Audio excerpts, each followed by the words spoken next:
जबकि मोदी हुकूमत ने CAA के रूल्स बना दिए हैं तो सुप्रीम कोर्ट जाना एक अर्जेंसी है, वक्त का अहम तकाजा है, क्योंकि अगर ये सरकार सिटीजनशिप देना शुरू कर दे एक अनकॉन्स्टिट्यूशनल लॉ पर जिसको एक रिलीजन के ऊपर बनाया गया है तो इससे नुकसान हो सकता है। सुप्रीम कोर्ट ने 1960s या 70s में एक जजमेंट में कहा था कि अगर कोई एल्योरमेंट आप देते हैं किसी को अपना रिलीजन बदलने के लिए तो वो भी एक क्राइम है।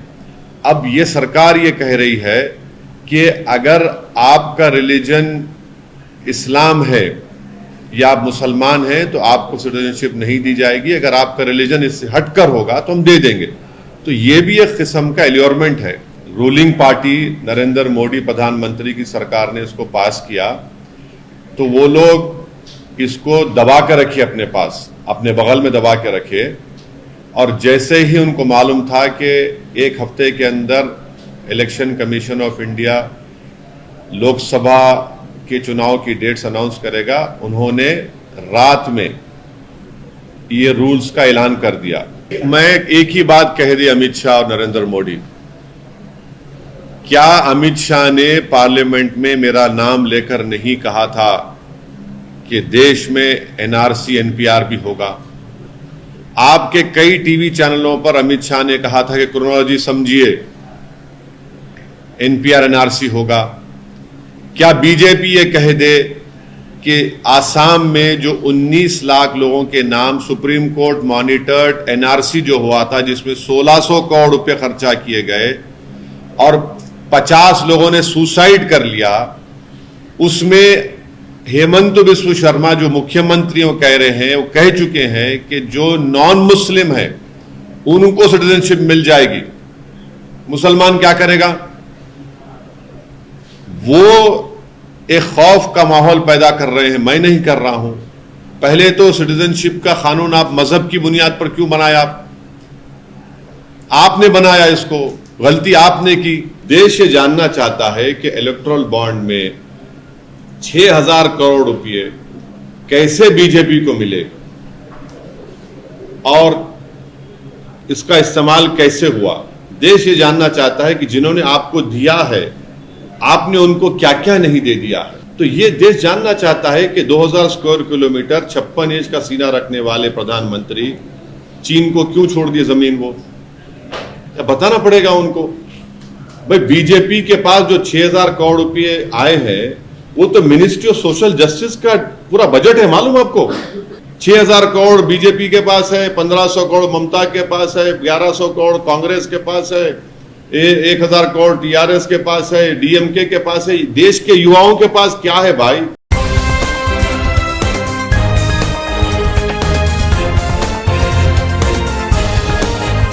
आप देख रहे हैं देश लाइव, देश की आवाज। हमने सुप्रीम कोर्ट को पहले ही हमारा केस सुप्रीम कोर्ट में है। उस वक्त गवर्नमेंट ऑफ इंडिया के काउंसिल ने कहा था कि गवर्नमेंट ऑफ इंडिया ने अभी रूल्स नहीं बनाए हैं तो इसलिए अभी इस पर कोई बहस करना बहुत जल्दी होगा। अब जबकि मोदी हुकूमत ने CAA के रूल्स बना दिए हैं तो सुप्रीम कोर्ट जाना एक अर्जेंसी है, वक्त का अहम तकाजा है, क्योंकि अगर ये सरकार सिटीजनशिप देना शुरू कर दे एक अनकॉन्स्टिट्यूशनल लॉ पर जिसको एक रिलीजन के ऊपर बनाया गया है तो इससे नुकसान हो सकता है। नुकसान ये है कि सुप्रीम कोर्ट मॉनिटर्ड एक NRC आसाम में हुआ जिसमें 19 लाख लोगों के नाम नहीं आए, उसमें से करीब 1 लाख के करीब मुसलमान हैं, बाकी नॉन मुस्लिम्स हैं। अगर आप इस लॉ के उस रूल्स के तहत उन तमाम लोगों को दे देंगे सिटीजनशिप जिनका रिलीजन इस्लाम नहीं है तो ये बड़ा ही नाइंसाफ़ी होगी उन लोगों के लिए, उन मुसलमानों के लिए जिनका नाम नहीं आया। दूसरा इम्पॉर्टेंट पॉइंट ये है कि सुप्रीम कोर्ट ने 1960s या 70s में एक जजमेंट में कहा था कि अगर कोई एल्योरमेंट आप देते हैं किसी को अपना रिलीजन बदलने के लिए तो वो भी एक क्राइम है। अब ये सरकार ये कह रही है कि अगर आपका रिलीजन इस्लाम है या आप मुसलमान हैं तो आपको सिटीजनशिप नहीं दी जाएगी, अगर आपका रिलीजन इससे हटकर होगा तो हम दे देंगे। तो ये भी एक किस्म का एलियोरमेंट है। इसीलिए हम सुप्रीम कोर्ट के पास गए हैं और सुप्रीम कोर्ट से हमारे फाजिल वकील जनाब निज़ाम पाशा साहब हैं और हमको उम्मीद है कि सुप्रीम कोर्ट इस पर देखेगा। अब देखेंगे सुप्रीम कोर्ट में क्या होता है। देखिए, मैं एक पॉलिटिशियन हूँ, मैं कोई फिलोसोफर नहीं हूँ, नंबर 1। दूसरी बात यह है कि कानून पास हुआ था 2019 में, रूलिंग पार्टी नरेंद्र मोदी प्रधानमंत्री की सरकार ने इसको पास किया, तो वो लोग इसको दबा के रखे अपने पास, अपने बगल में दबा के रखे, और जैसे ही उनको मालूम था कि एक हफ्ते के अंदर election commission of India Lok Sabha के चुनाव की डेट्स अनाउंस करेगा, उन्होंने रात में ये रूल्स का ऐलान कर दिया।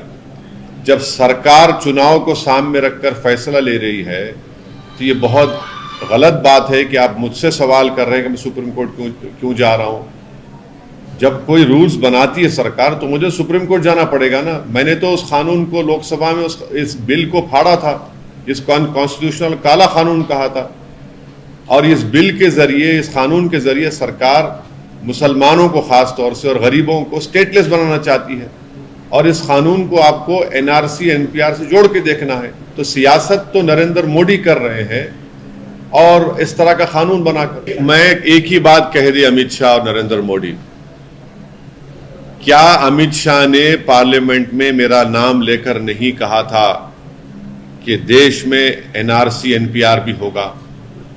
आपके कई टीवी चैनलों पर अमित शाह ने कहा था कि क्रोनोलॉजी समझिए, एनपीआर एनआरसी होगा। क्या बीजेपी ये कह दे कि आसाम में जो 19 लाख लोगों के नाम सुप्रीम कोर्ट मॉनिटर्ड एनआरसी जो हुआ था, जिसमें 1600 करोड़ रुपए खर्चा किए गए और 50 लोगों ने सुसाइड कर लिया, उसमें हेमंत बिस्व शर्मा जो मुख्यमंत्री कह रहे हैं, वो कह चुके हैं कि जो नॉन मुस्लिम है उनको सिटीजनशिप मिल जाएगी। मुसलमान क्या करेगा? वो एक खौफ का माहौल पैदा कर रहे हैं। मैं नहीं कर रहा हूं। पहले तो सिटीजनशिप का कानून आप मजहब की बुनियाद पर क्यों बनाया? आपने बनाया, इसको गलती आपने की, जो राइट टू इक्वालिटी के खिलाफ है भारत के संविधान के। तो वो कर रहे हैं सब चीजें, जो अपने आप को खरीदार के सामने बेच दिए, जो बिक गए, जिन्होंने बड़ी बोली लगाकर खरीद लिया, तो वो उनको फायदा हो रहा है ना भाई। 6000 करोड़ के इलेक्टोरल बॉन्ड्स नरेंद्र मोदी की पार्टी को मिले हैं, 1500 करोड़ के इलेक्टोरल बॉन्ड्स ममता बनर्जी की पार्टी को मिले हैं, और 1300 कितने सेकंड नंबर पर बीआरएस को मिले हैं 1300 करोड़, नहीं सॉरी कांग्रेस को मिले हैं 1300 करोड़, फिर 1100 करोड़ बीआरएस को मिले हैं, फिर आरजेडी को 70 करोड़, एआईएडीएमके डीएमके सब है। तो इस हम्माम में सब नंगे हैं। नहीं मिले हैं ना भाई। अगर मिले होते तो फिर बी टीम का आपने हमको तमगा लगा दिया, इन तमाम पार्टियों ने मिलकर, इन तमाम ने हमको बी टीम बना दिया, और नरेंद्र मोदी ने कहा कि आतंकवादियों का साथ देता है। तो मैं ये सोच रहा हूं कि आप तमाम को साथ लेकर, क्योंकि 80% बॉन्ड हैदराबाद में बने, मैं ये सोच रहा हूं कि एक प्ले कार्ड लेकर इन तमाम कंपनी सामने खड़े हो जाऊं, पूछूं कि भाई मैंने क्या जुर्म किया था, आप मुझे क्यों नहीं दे रहे? हैदराबाद का तो मैं ही हूं, आप सबको दे रहे हैं। तो ये इलेक्टोरल बॉन्ड जो बनाया गया है, इसमें आपको इलेक्टोरल बॉन्ड तो ऐसा नहीं देता ना कि बाज लोग जो है ना क्या बोलते हिंदी का, पुण्य का काम, पुण्यों का काम करते हैं, सदका करते हैं, उर्दू में बोलते, मैं मेरी अम्मा मर गई, मेरा बाप मर गया, मेरे दादा मर गए, चलो 100 लोगों को खाना खिला दो। भाई ये लोग तो फ्री लंच नहीं दे रहे ना आपको। अगर कोई लॉटरी वाला 1200 करोड़ दे रहा है तो उसकी लॉटरी उठ गई, समझे आप, क्योंकि वो दिया है। अगर कोई फार्मेसी कंपनी वाले 550 करोड़ रुपए दिए हैं तो सबको दवा लगाएंगे। अगर कोई इंफ्रा कंपनी वाला 1800 करोड़ दे रहा है तो भाई वो तो और प्रोजेक्ट लेगा। फ्री लंच तो है ही नहीं ना कोई भी। इसीलिए सुप्रीम कोर्ट ने उसको अनकॉन्स्टिट्यूशनल करार दिया। वोटर्स के दिमाग में बात डालना पड़ेगा कि भैया आपके पैसे आप ही से लेकर पॉलिटिकल पार्टीज को दिए जा रहे हैं और उसका उनको फायदा मिल रहा है, तो ना आपको नौकरी मिल रही है। देश का जो डेमोग्राफिक डिविडेंड है वो नौजवान है, युवा है, उनको नौकरी नहीं मिल रही है। हमारे पास इतना पैसा नहीं है कि हम अपनी आर्मी को मॉडर्नाइज कर सकें, और पैसा नहीं होने की वह एक वजह है जिसके लिए अग्निवीर लाना पड़ा। मगर पॉलिटिकल पार्टीज को पैसा आ रहा है, देश के लिए पैसा क्यों नहीं है? फिर आप देखते जाइए कितने काम रुके हुए हैं। तो इसके लिए यकीनन नौजवानों को, देश की जनता को समझाना पड़ेगा कि कैसे ये काम किया जाए। टीआरएस का वर्जन ये है कि उनका अरेस्ट गलत है और अभी कोर्ट में सुनवाई चल रही है, तो देखते हैं कोर्ट क्या फैसला करेगा।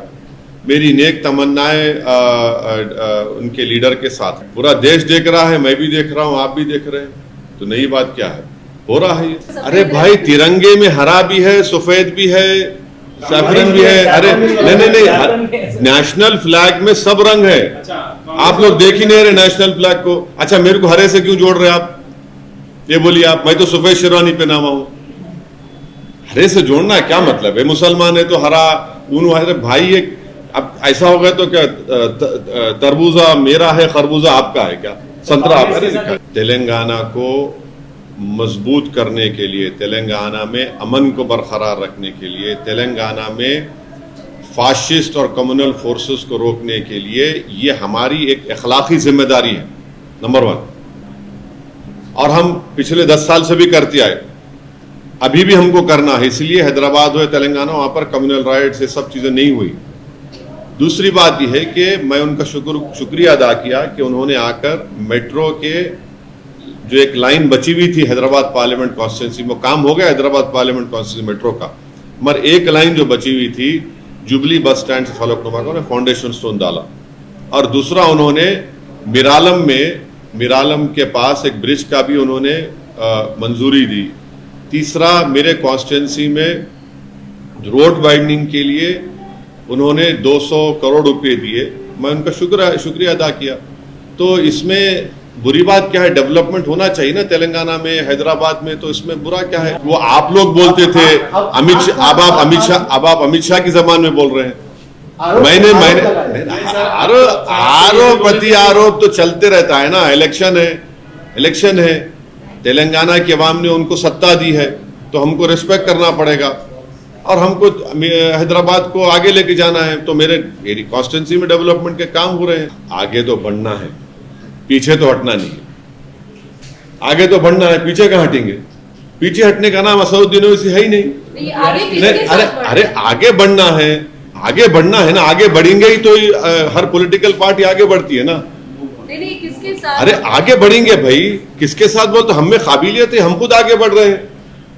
यहां तक हमारा जो सियासी सफर रहा है और आगे भी रहेगा, तो उसमें हमारी कोशिशें रही, मेहनत रही, लोगों का साथ रहा और रहेंगे, आगे बढ़ेंगे। औरंगाबाद से इंशाल्लाह इम्तियाज जलील साहब लड़ेंगे, किशनगंज से अख्तरुल ईमान साहब जो हमारे बिहार के अध्यक्ष लड़ेंगे, हैदराबाद से इंशाल्लाह पार्टी असदुद्दीन ओवैसी को टिकट देगी। इससे हटकर भी बिहार, यूपी, महाराष्ट्र में हमारे वहां के पार्टी प्रेसिडेंट डिसाइड कर रहे हैं, आपको बता देंगे। 11 सीट की बात है बिहार में, उसका क्या है? 11 सीट की मांग की है बिहार यूनिट ने आपसे। तो हाँ, वो लोग डिस्कस कर रहे, मैं उन पे छोड़ा हूँ, तो बताएंगे आप। नहीं, देखिए, पॉलिटिकल हम पार्टी के अपोनेंट है। अब जाहिर है अचानक इलेक्शन से पहले आ गए तो कुछ बोलना पड़ता है, तो बोलिए, कोई बात नहीं। आरटीआई डालिए, आरटीआई से मालूम हो जाएगा आपको कितने डेवलपमेंट के काम हुए नहीं हुए। बुनियादी सवाल ये मुल्क जानना चाहता है कि 10 साल में नरेंद्र मोदी की सरकार ने भारत के जो युवाओं का जो डेमोग्राफिक डिविडेंड पूरे विश्व में हमारे पास है, उनका मुकद्दर बेरोजगारी क्यों बना दिया? देश ये जानना चाहता है कि इलेक्टोरल बॉन्ड में 6000 करोड़ रुपए कैसे बीजेपी को मिले और इसका इस्तेमाल कैसे हुआ। देश ये जानना चाहता है कि जिन्होंने आपको दिया है, आपने उनको क्या क्या नहीं दे दिया है। हाँ, आपने एक बॉन्ड उनको दिया तो आपने उन पर एक बार नहीं कई चीजें उन पर वार दी आपने।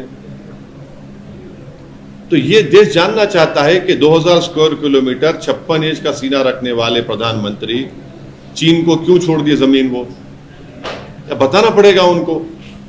भाई बीजेपी के पास जो 6000 करोड़ रुपए आए हैं वो तो मिनिस्ट्री ऑफ सोशल जस्टिस का पूरा बजट है, मालूम आपको।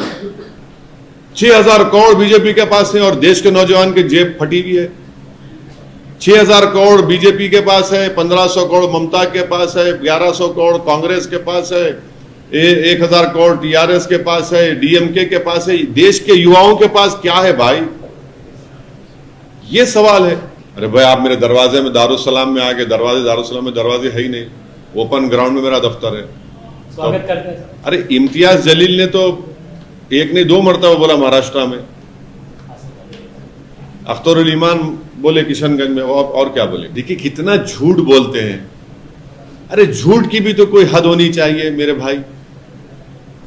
ये सिटीजनशिप एक्ट में बन रहा है ना, एनपीआर एनआरसी भी सिटीजनशिप एक्ट का है।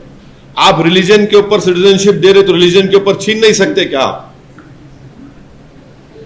क्या अमित शाह ने लोकसभा में मेरा नाम लेकर नहीं कहा था कि ओवैसी जी एनपीआर होगा, एनआरसी होगा, नंबर 1। हाँ, वो बोलते हैं कि इसका हिस्सा नहीं है, पार्लियामेंट में बोला गया, आपके टीवी चैनलों पर आकर वो बोले। आसाम में 19 लाख लोगों के नाम नहीं आए जो सुप्रीम कोर्ट मॉनिटर्ड एनआरसी हुआ, 1600 करोड़ रुपए खर्चा किए गए, 50 लोगों ने सुसाइड किया। उसके बाद जब 19 लाख लोगों के नाम नहीं आए, जिसमें से करीब 17 लाख नॉन मुस्लिम लोगों के नाम है, उसको आसाम के मुख्यमंत्री कहते हैं कि हम उनको CAA के तहत सिटीजनशिप दे देंगे। उन्होंने ऑन रिकॉर्ड कहा इस बात को। वो जो 1 लाख 1.25 लाख मुसलमान है वो क्या करेंगे अभी नहीं मालूम। आशिक को अभी नहीं, उन्हें अभी नहीं मालूम, मेरे को देखना। अरे आपके चैनल पे जा रहे, मेरे चैनल पे आ रहे क्या? मैं एंकर हूँ। अरे मैं एंकर हूँ। अरे क्या छोड़ो यार, मैं एंकर हूँ क्या थोड़ा? अरे मैं आपको बोल दिया हूँ, अभी बोला हूँ फिर।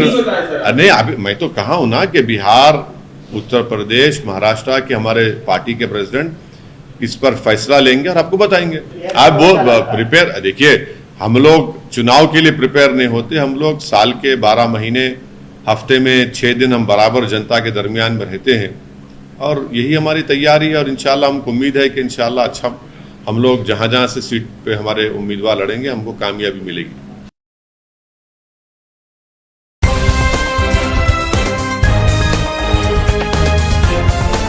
देश और दुनिया की तमाम छोटी और बड़ी खबरों के लिए हमारे चैनल को सब्सक्राइब करना न भूलें और बेल का बटन जरूर दबाएं।